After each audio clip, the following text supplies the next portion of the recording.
Welcome to Opinion Havers, a movie podcast for people with more money than God. I'm Cody. And I'm Tyler, and this is our second take. You thought you would get away with it? Oh, you call me out? No. Never. You're lucky I restarted the recording. You'll never hear Cody fluster through that first try. You'll never know it. Oh. Not even if you join the Patreon, that we'll never do. But wasn't it worth it? Wasn't the journey worth it? The journey was half the battle. 7 seconds between the first and second take. Where you just stared at your phone and didn't say anything. It was really nice. Oh, we watched Goldeneye. Goldeneye! We're so close to the good ones. 16. This is the good one. What are you talking about? This one actually was pretty good. It's a good one. It was pretty good. It was one of the good ones. It's the good one. And there's so much to talk about. There's no time to waste. But Cody, here's what we've stopped doing recently. We've stopped announcing that we're going to spoil the movie. Alright. Hop in the tank, Cody. And start my timer. I don't even want a timer. I want you to do my timer. I'm starting the rant. Tell me when you've started it. Go. Cody, I have one note for this movie, and that one note is tank drift. Tank drift. He drifts a tank. Move over, Fast and Furious. James Bond is here, and it's 20 years ago, okay? That's what's happening right now. In Goldeneye, you may not know this. You may have gone your whole life being like, is that the one where they go with the big dish and they say it's in Cuba? But it's not. It's in Argentina, Belize, Brazil, okay? It is in some vague South American or other country, okay? It's somewhere. But no, they're in Cuba, and it's all underwater, and they drift in tanks. That's what's important. They go there. There's Sean Bean. Who? Ned Stark? Lord Eddard Stark? Oh, you don't know him? Maybe Boromir. Maybe the guy who dies in every good movie. Okay? He dies. And you're saying to yourself, Martian? Doesn't die in Martian? Psych! He gets fired in Martian. Nobody dies in Martian. He gets fired. That's the closest anybody comes to dying. His career dies. Thus, symbolically, he dies in the film. Okay? Cody, they're there. Who does Sean Bean play? Who is Boromir himself? He is 006. And he gets shot in the face in the beginning of the movie. And Bond, what does he do? He's like, I'm going to escape. He's set 6 minutes, boom, 3 minutes now. And then he runs and he dives after a plane. That's just, this movie is the precursor. This is the Fast and Furious 4 of the James Bond franchise, where Broccoli was like, you know what? Screw it. We all know why we're here. I'm a crazy person. My last sane brain cell is dead. The cocaine from the last movie has killed it all. Benicio del Toro betrayed his heart and refused to be in more movies. I don't know if that's true, but I feel it, okay? Sharky's dead. Nothing matters anymore, okay? We're going to drift tanks. We're going to dive after planes. We're going to make... reference it. We're going to call a giant crystal that activates some kind of weapon a cash card. Because ATMs are a thing, and it's the 21st century, people. They say it in the film. He's like, have you finally decided to join the 21st century? What does that mean? I thought the whole thing with the 21st century is that these like third-party outlaws where it's like you can't operate anymore because it's 21st century. They'll track you. They'll take you down. They'll steal your children. His mistress, not his wife, his mistress, she's a terrible singer. He's like, how dare you? Yes, she is. Get out of here, Gloria, or whatever your name is. And then she's mad about it, but she does it. She gets out. All of this is inconsequential and leads up to Bond stealing a tank, driving through a wall, doing a donut, and drifting it multiple times, crushing cars like they're not even there, and just doing a high-speed chase that ends with him lurking, and I do not use that word lightly. He slinks his way out of a lurking situation in a train tunnel. Who is he hiding from? The train? Because the train can't exactly turn. It can't turn. It's on a track. Fun fact, trains, they don't turn off the track. They're stuck on the track. So then he has this showdown with a nuclear train, and he shoots it, and it engulfs in flame. Because that's what tank shells do. They engulf things in flame. Bean, he makes a little crack about how he gives him 6 minutes, and then Bond's like, oh no. And she's like, what? And he's like, we have 3 minutes. Fun fact, that's what he did in the beginning of the movie, Cody. You may not have picked up on that little fun fact, but that's what happened. He set the timer for 6 minutes, then he reset it for 3 minutes because he thought Sean Bean got shot in the face. Sean Bean is a Cossack. Sean Bean thought he was betrayed by James Bond, and he was also trying to pay back the British for... He made this big thing like he was going to destroy the world because the British betrayed his parents, but then he really just wanted to steal money, and then they're like, we're going to take out London. It's going to break the world. And it's like... Okay, if you're trying to steal tons of money and break the world financial thing, wouldn't you go after, like, I don't know, New York or Tokyo, the 2 biggest trade markets? Those 2 are the big ones. Not London, which is just kind of just in between those 2. It really is just kind of like another one. It's not the biggest, it's not the baddest. All right, Tyler, I'm going to have to cut you off right there. Good job. Well done. You came in hot, and I am proud of you. Yeah. Now, you need to be quiet. Here's the thing. London's pretty big, but if he's... London's a big financial market, okay? We can all agree on that. Is it the biggest? No. Will it cause problems? Yes. Will it cause problems outside of London? Also yes. Also why? You know? Why? You know? Why is he... It's gonna ripple outside. I don't know. Is he just trying to burn the world because London made him mad? You know, because England made. I don't know. I didn't. Let me back up here. I napped for about 12 minutes of this movie. What did I miss? Number 1, 98% of Dame Judi Dench's performance. Number 2, 80% of this plot. And you know what? It's fine. The 10 seconds I saw her performance, I was like, she's doing a good job. And then I went back to sleep, all right? And that was great. I missed all the plot, but it turns out the plot was dumb. And that's fine. That's fine by me. What I'm mad about is that Sean Bean was not Bond. When they roll up in the beginning of that scene, Sean Bean is there, he says Russian stuff, and you're like, oh, no, wait, he's a British agent. I was like, this is the man. And I don't really have qualms about Pierce Brosnan. I thought he did a really good job as Bond, but I was just lusting after 006. I was like, give me the Bean. Bean Bond. Bean Bond now. Bean Bond me. Bean Bond me, okay? That's all I was thinking this whole movie. And I knew he was going to come up. Want to know how he's going to come back up? You want to know how I knew that? 2 things. Context clues. Number 1, Kane's like, oh, is this the one with Sean Bean in it? So I was like, there's no way he's just in the intro. Number 2, I saw that he was second billed on IMDb. I was like, boom, he's coming back. Furthermore, why was he betrayed? You brought this up, but why is he betrayed by Bond? We all thought he was dead. So why is it a problem that Bond reduced the timer? Also, how did he survive? You know, here's what I realized while watching this movie. This is not 007 Goldeneye.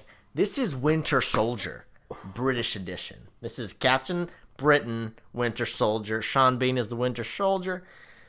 James Bond is Chris Evans. Mixing it all up. I don't know who's who. That's what I thought. They stole it, all right? They stole this plot from Captain America. The Russo brothers should be furious.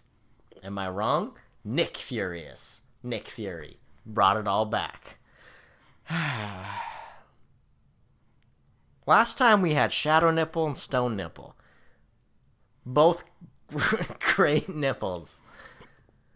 These titles, it was just like dimly lit orange nipples. And I was like, you can see that. I don't understand. How are they, I understand if they got away with it in the 80s. How are they getting away with this still in the 90s? How are they getting away with it? Who are they paying off? Who are these horny parents on the MPAA that are allowing this to happen? I need to know. They're taking bribes. They're dirty. The parents are dirty. They're horny. And they're on the MPAA. I'm calling them out. It's a conspiracy. I don't care if they come for me. I want them to come for me. I want them to take me. The score, I felt like, was pretty 90s.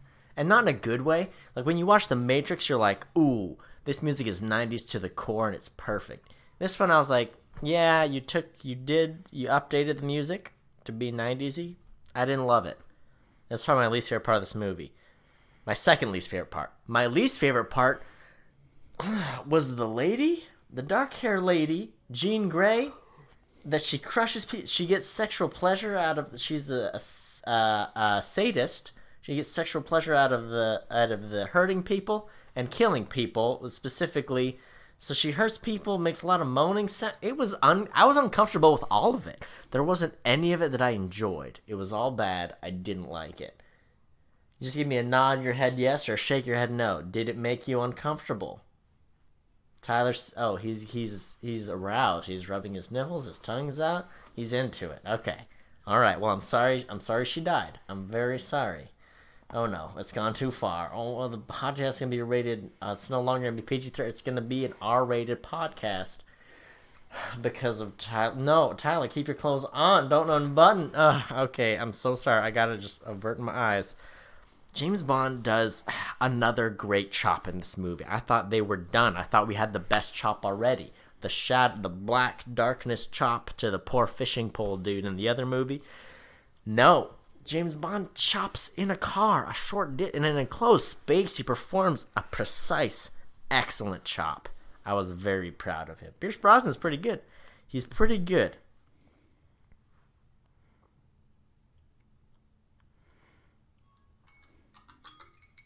Speaking of chop, I'm going to have to chop you off right there. I'm going to have to stop you. You know what I realized? What? This director directed 2 Bond movies.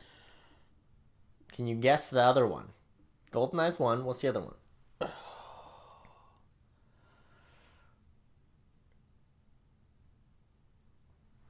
Die Another Day. Good guess. You're very wrong. Casino Royale. Oh, yeah. This guy basically just directed like the 2 most successful Bond movies. Yeah, because this... Was I right in saying this is the most successful? I saw it was very successful. Yeah. This one... I didn't see exactly how successful. Because the one before, they were still paying off like Moonraker. And this one really just made up for all the bad decisions before. Yeah. Yeah, I was just really surprised. I was like, oh, this guy really just... Because most directors, they kind of do... They'll do a few in a row. And then they're done. This guy took a break for like 3 movies, then came back and did, with a different actor, a great Bond movie. Another great Bond movie. I thought that was interesting. Here's the thing. Sean Bean, this is why he can't be 007. I imagine this is how casting goes. They're like, okay, we need a British person or an American person or a Scottish person or any white person or someone that we can make look close enough to a non-white ethnicity. Okay? And they're like, at any one of those cast meetings, they're like, I have the perfect person, Sean Bean. And they go and they say, Sean, I have a role for you. It's the leading role in a $14 billion movie. The Avatar 17. We want you as the lead, okay? You'll be the biggest, baddest, most coolest dude ever. You'll be in the whole thing. And he's like, okay, but I can't do that. What if I played someone who dies in the first 15 minutes of the movie? And they're like, I was afraid you'd say that, but we need the Bean. We need the Bean up in this movie.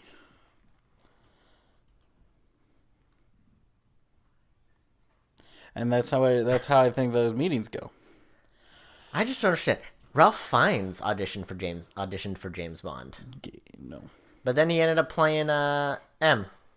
The newest M, which is cool. Ralph Fiennes is great. He replaced, you guessed it, Dame Judi Dench.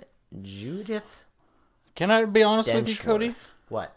It was embarrassingly recent. I will say it was years ago at this point, but still recently enough that I finally took it upon myself to look up. Was Dame her first name or a title? And is it a proper title? Is it a real title? Or is it just her first name and I didn't know. And I had not looked it up. And then finally, I did. Let me take a guess. Her name is Judi Dench. Her name is Judi Dench. Her title is Dame. Dame, which is the female version of a knight. So instead of Sir, it's Dame. That's cool. Yeah, so she just like I mean, the 10 seconds I saw of her, she I was doing a mean, good job. she's M. In my mind, she's M. I know. The first M was all right. I liked him. The second M was not good, and I thought she was great. Yeah, that middle M really seemed like they were like, "Oh shoot, find an old guy." Yeah. To replace the guy that was M. Because he died before they planned on having a new one. Yeah. And so they were going to have Moneypenny be M, but they were like, Bond would never take orders from a woman. Broccoli, who was just a maniac, just a madman. Yeah. Meanwhile, a few years later, he's like, Dame Judi Dench, let's do it. You are insane. Yeah, he's a crazy person. You are a force. This movie was also written for Timothy Dalton, as you may have known. Yeah, because I remember seeing was it A View to a Kill? What was that what was the last Moore one, Roger Moore one?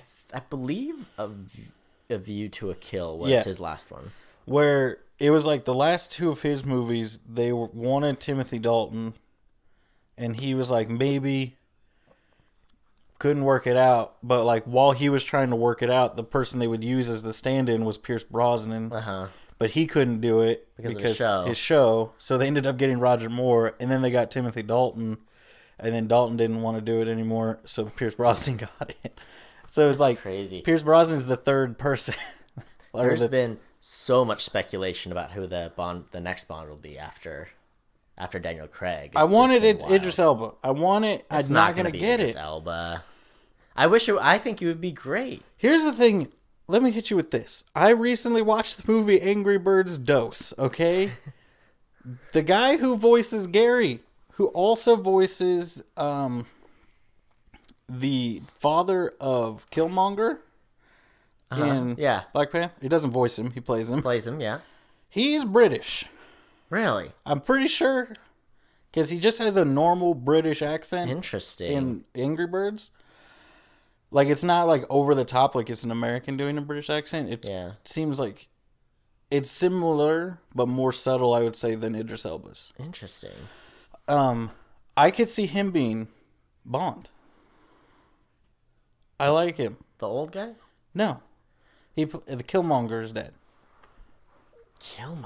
I don't remember what Killmonger's dad is like. He's in the beginning when King T'Chaka kills him. Oh. They show up and they say... Fun fact, they say there's these two Grace Jones-looking chicks. Grace Jones in another Bond film. Another Bond movie. She's the one with the legendary chop I was discussing earlier. Yeah, she does chop. Yeah. Oh. I did realize... watching this movie, watching the Brosnan and the Dalt movies, if you just say, think of James Bond... I always want to say I think of Brosnan, but I always go to Dalton. Really? I go to Dalton with that pilot chick. What is her face? Pam was her name or something? Yeah. I don't know. Something like that. But Dalton, he puckers his lips, Cody. Can we talk about the pucker? Mm-hmm. He does this. Yeah. All the time. When he's running. It's because he's serious. When he's fighting. He's a darker Bond, more realistic Bond. Puckers and squints. It's because he's still, he's serious. Like, if you don't... It's not tobacco. It'd be like if you just put roll some gum real thin and put it on your gum, top and bottom gums. Yeah. And then squint. That's him. That's him. All the time. What are you squinting at, Brosnan? I don't know. You got a full head of hair. Sure do. Tell me about your notes. I'm sure you have notes. Oh, I have a ton of notes. Okay, I got one that really confused me. So one of the Russian dudes, during the tank fight, which was an amazing experience. Probably the most ridiculous thing to happen since Moonraker. Tank fight. The Russian commander dude is like... Why did he steal a tank, though? I don't know, but he also just drove it like you can pop your head out of a tank and just drive it with one man. You can do that. He was doing it, though. Like, the way he was... I don't know. He was driving in the dark through buildings. It's not... You couldn't do that, right? It depends on how sturdy the building is. I mean, maybe a smaller tank, though, but not that big of... It just seemed like a really big tank. you could. I mean, a big tank will go through a building easier than a little tank. I think. No, I'm not talking about the going through the building. I'm just saying maneuvering it. If you had a small tank, like one man driving a small tank makes sense, but a big old tank like that, it doesn't take like a team to operate a tank like that size? I mean, no. It takes a team to fire the gun. Right. But yeah, driving a tank is just It's like driving a bumper car. You know those bumper cars with the sticks? Yeah. So anyway, here's my point. You know, you could drive a tank, Cody. We can go rent a tank. Well, let's go. Yeah. Let's do it. Bachelor party, tank drive. Let's do it. Here's the thing. The Russian guy, they're driving in the car, and here's what he says. Use the bumper. That's what it's for. That's a direct quote from this movie. And then he starts running people over, and like he ran over a pole, hit some people. It's like, use the bumper. That is what it's for. Genius. What is what it's for? Using? Like, based on that sentence, the bumper is for using. It's for bumping stuff. It's for use the bumper. That's what it's for. Well, I think it's because when they came up to like that block, that like roadblock, and he was just honking, and I think he was like, "Don't honk, bump." I was like, he busted in that interrogation thing with the Minister of Defense, and I was like, something's up with this guy. And this is the thing, is normally I wouldn't like when they do they're like, just to make it clear, this is what's happening here. Yeah. But him having his flask and taking 3 swigs from it during the chase, I was like, he's drunk. He took at least 6 swigs. He was buzzed. Yeah, that's why he's all sweaty and panicking like he's drunk. Use the bumper. That's what it's for. Yeah, okay. The other thing about that scene, this blew my mind, and I think I don't know, it didn't make any sense. So, James Bond is in the tank. They get on the train. They drive the train. The train goes for a little bit, and then James Bond is much further along than the train, blocking a tunnel the train has to go through. Yeah. How? I mean, the train's on a track. So I guess you could just kind of cut a corner that the train can't cut. But it was like a couple minutes later, and at that point, wouldn't the train have been fast enough to like... How did James Bond beat the train to that tunnel? Because they were out of the city at that point. It's not like... Yeah. Well, I mean, they escaped him before they got to the train.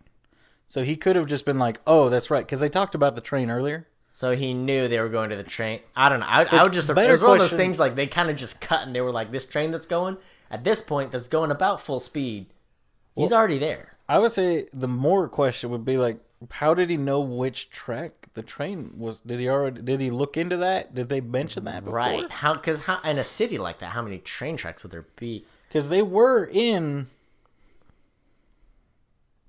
a city. St. Petersburg or something? I don't know. Yeah. Are they in Russia? St. Russiansburg. Yes. St. Russiansburg. Okay, yeah. Let's talk about our Bond lady. I was very confused because of my nappiness. That she was on a team of hackers, but then got scorned by the team of hackers. But then, the lab blew up, right? And then she was alone, right? No, she was a hacker. No. Who was the hacker guy that our hacker guy was talking to? Both of them were Russian government programmers. Oh, okay. On the Goldeneye project. Yeah, but they're both hackers.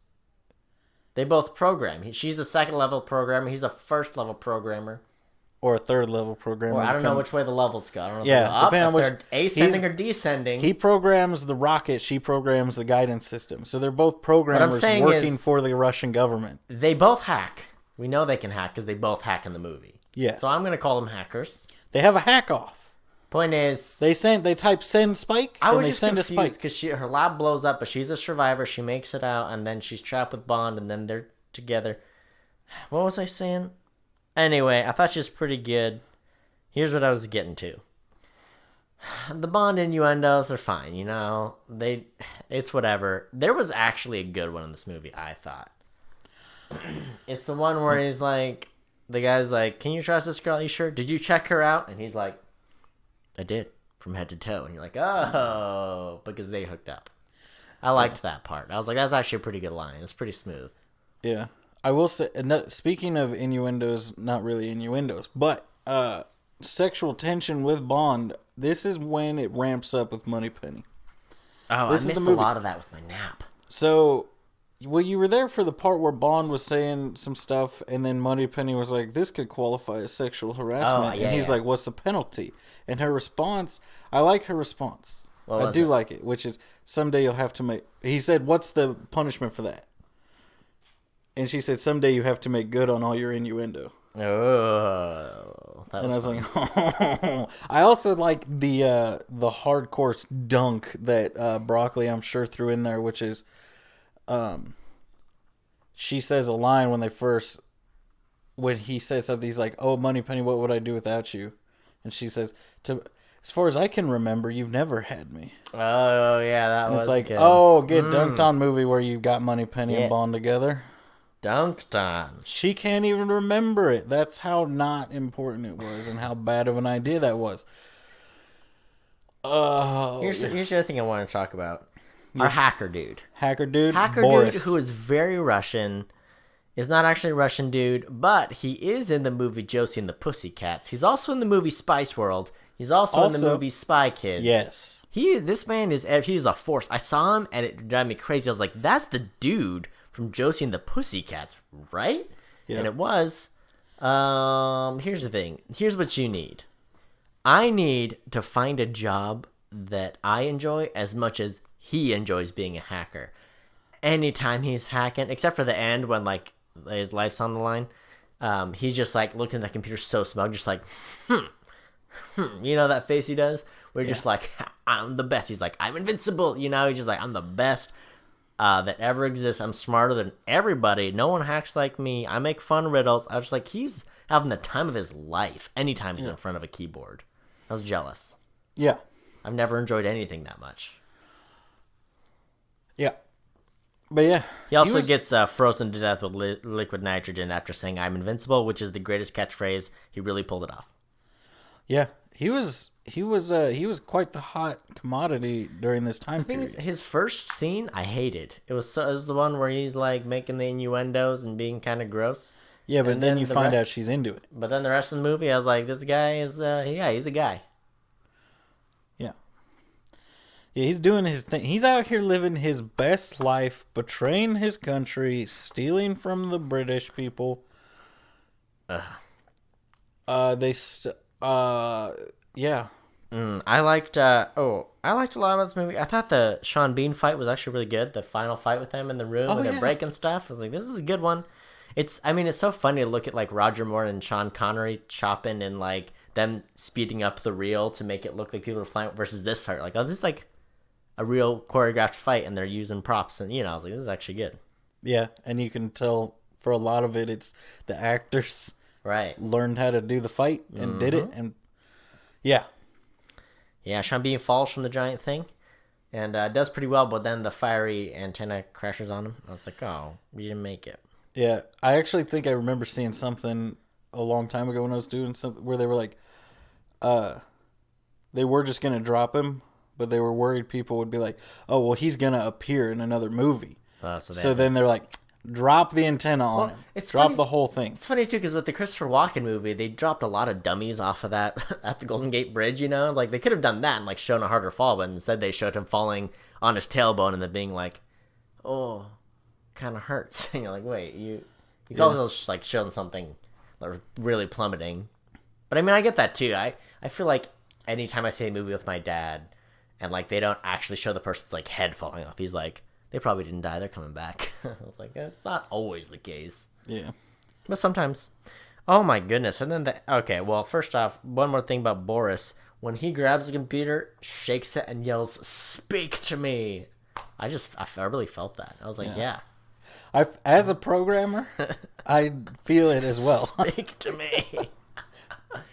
Oh, man. There's been many times where I've grabbed my computer and just yelled at it. Oh, yeah. And then, I think of this movie, too. So the older Bond movie, here's one other thing. Q has it's the best Q scene ever in this movie. Yeah. By far. There's a good balance of jokes. You're like, look, everything's blown up, but it's like, we're doing it on purpose. It's not just like, this is an absolute ridiculous thing that all these tests are going. Q is in a wheelchair with a cast, and the cast is a rocket launcher. He's like, what's that? What's it? What's your cast from? Is it from skiing? And he's like, hunting. And he just like shoots some missiles. Like, who's hunting with missiles? This Q is out for blood in this movie. Yeah. And then they had so many gadgets. And then at the very end, like after all these explosions and things, like stop touching that. James Bond grabs this giant sub sandwich. It's like fat submarine, big ol' hoagie. And Q's like, don't touch that. That's my lunch. Yeah, he looks at it, and I almost wonder if it was supposed to be like a gadget, but he's just like, I forgot what this is supposed to be. This is the sandwich's lunch. Yeah, and I don't know. So I mean, that was, and what I realized was, Hugh is much better when he's not a pervert. Because in the last like 4 movies, even like throwaway gags are like Q is this gross old man. So I appreciated they had some dignity for Q. They let him shine. Oh. And then at the end of this movie, every movie, there's the end thing where it's like, there's sex and people are listening or watching that shouldn't. And I actually liked how they did this one, because it's him and his lady, and they're like, oh, in the field, and it's like there's no one around for 25 miles. And then his CIA friend shows up, and he's like, hey, we're here for backup, just in case you needed us. Anyway, Marines roll out, and all the Marines pop up in the fields around. They're all in their ghillie suits in the field. That's a fun way to do that, I thought. I was like, yeah, that's better. They're figuring it out. Did you? Now here's also, the real question. They didn't help at all. They didn't. He didn't need their help. He almost died. I mean, he was supposed to call on the radio if he needed help.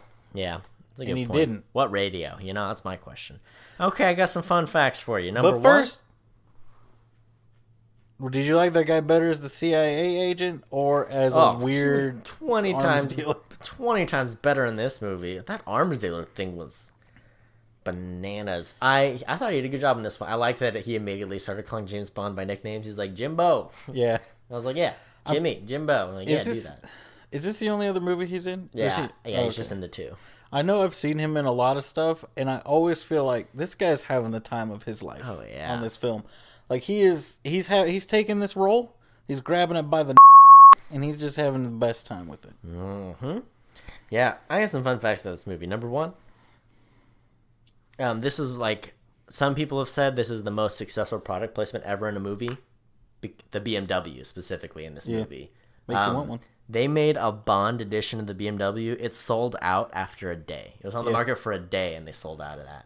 That car. It was a cool car. The bungee jump, farthest bungee jump ever in a movie. Yeah, 722 feet off the Hoover Dam that was in Russia. The Russia Hoover Dam. The Chikikovich Dam. Yeah. This is also the last Bond movie that Albert Broccoli watched. I don't think he made it to the next one, or he stopped watching the movie. I'm sure that means he dies soon. But yeah. No, he's still going. He's still alive. He's in the cryotube.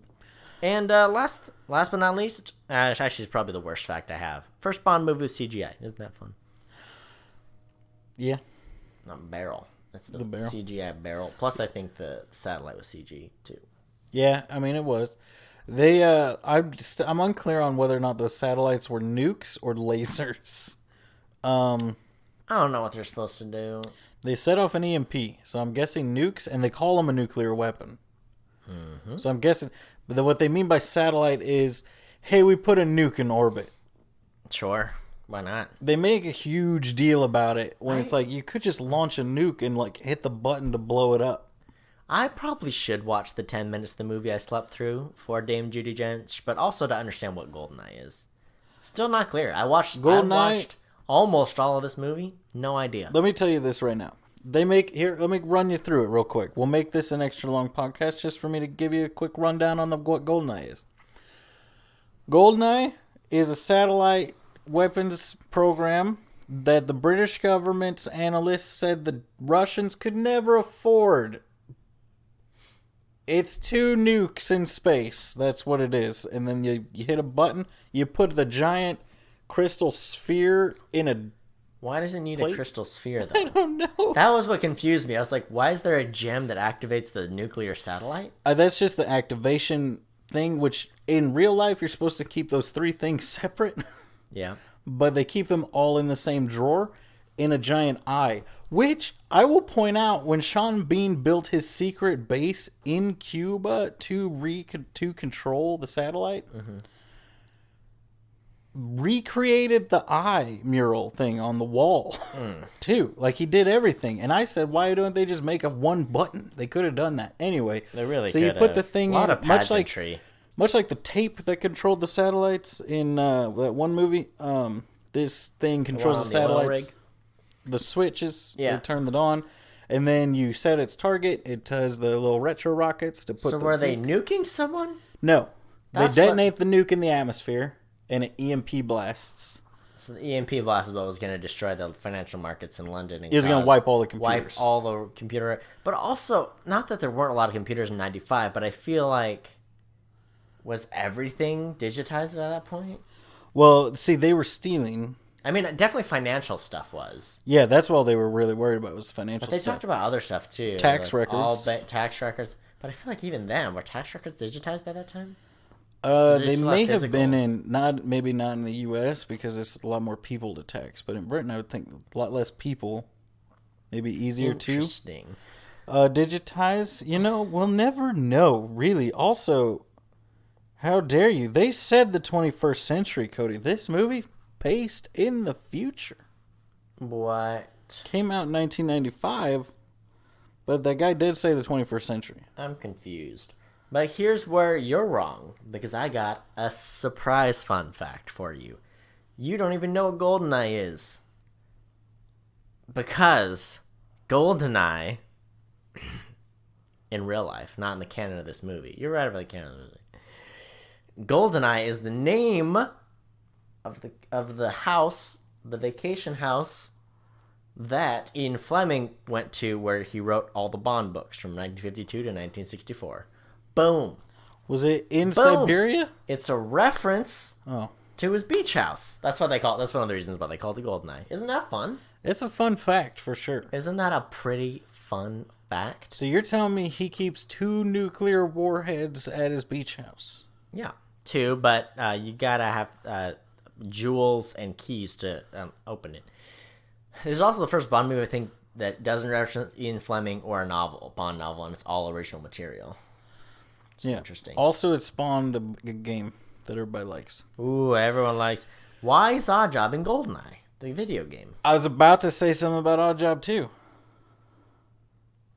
I was about to say if you played Oddjob in Goldeneye, my problem with you're Goldeneye, a freaking cheater. There's no knick-knack. You can't play knick-knack in Goldeneye. It would have been worse. And that is the whole crime. thing with Oddjob is he's slightly shorter, thus you miss the headshot every time. Knick-knack would have exacerbated the problem. It's like, you ever played Time Splitters? You can be the monkey and he's super fast?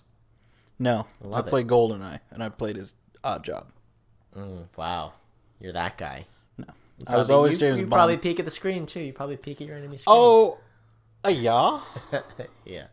Yeah, I did the thing where you develop the skill to not necessarily peek at the screen, but to absorb all 4 screens into your mind. Oh, wow. So you're not peeking, you're looking at the one screen. Wow. That's impressive. And then you're like, I know exactly where they are, and then you realize you don't know the maps as well as you thought you did, and then you end up walking off a cliff or dying to a chop. What a great... How do you die to a chop in GoldenEye the game? It's the weakest weapon, but you try to use it at least once every game, and it never works. You ever play the gun game where you got to chop? It takes like 5 minutes for someone to get that first kill, and ends up 3 dudes in a corner chopping furiously at each other. Oh, yeah. Love the chop. It's a weapon in the GoldenEye video game.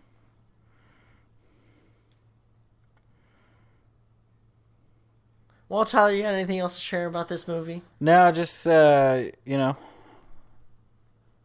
it. Sure is. You can request movies or give us your opinions on Twitter @OpinionHavers. I'm on there. Yeah. Rate us on all the stuff. I don't want Share us with your friends. I don't want you to share us. Show us to your grandma. I do want to meet your grandma. I want to meet your grandma. We want to meet your grandma. We'll fly your grandma out to Topeka, New Orleans, and then we'll meet her there. Oh, yeah. So until next time, watch movies. And have opinions. You know, this is the first Bond movie where it's got, like, the real stereotypical, like...